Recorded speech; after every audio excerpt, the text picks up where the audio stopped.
Memorandum that comes from Debbie Newman, she's the senior clerk.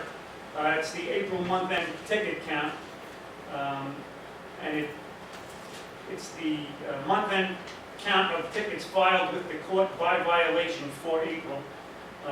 Vehicle and traffic were 109 violations. Building and housing was 5.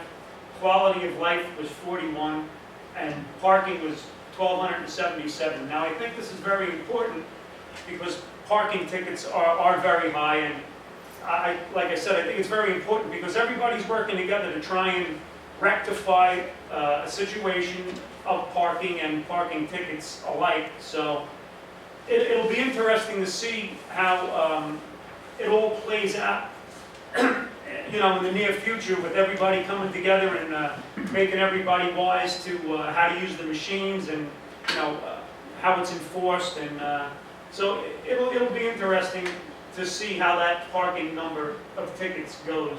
And hopefully it goes down because, you know, everybody's on the same page. Everybody wants to see, you know, excuse me, everybody wants to see those numbers go down. You know, we're not in the business to be handing tickets out. It's just violations that are happening, and, you know, our code guys are doing a great job.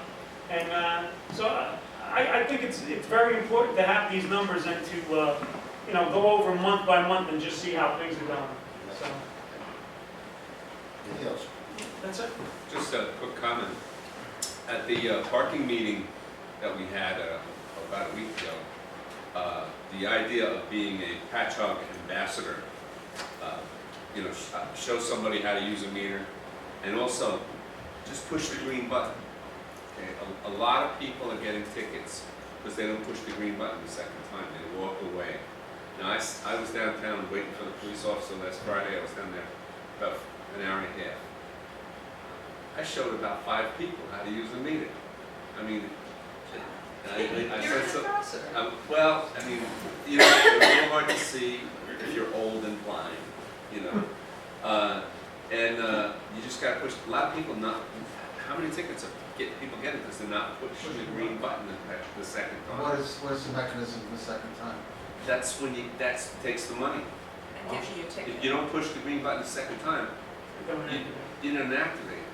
It's like refreshing. I understand, like, think of a computer and you're refreshing the button, you know, your computer, and it refreshes the time. Because I think there was a disconnect where a lot of customers were getting tickets before they even got changed to put in the machine, or you know, after they got the change, you know, started it, because they didn't restart the time. So there was an assumption on the officer's part that the car was there a lot longer than that 15-minute grace period that was supposed to be, because they didn't refresh and start the button, to finish the session. So that's going to be part of our education campaign to push the green button. We're going to get green shirts. It's going to be on the advertisement with a picture of the button, and make sure anytime people do it that they push that green button.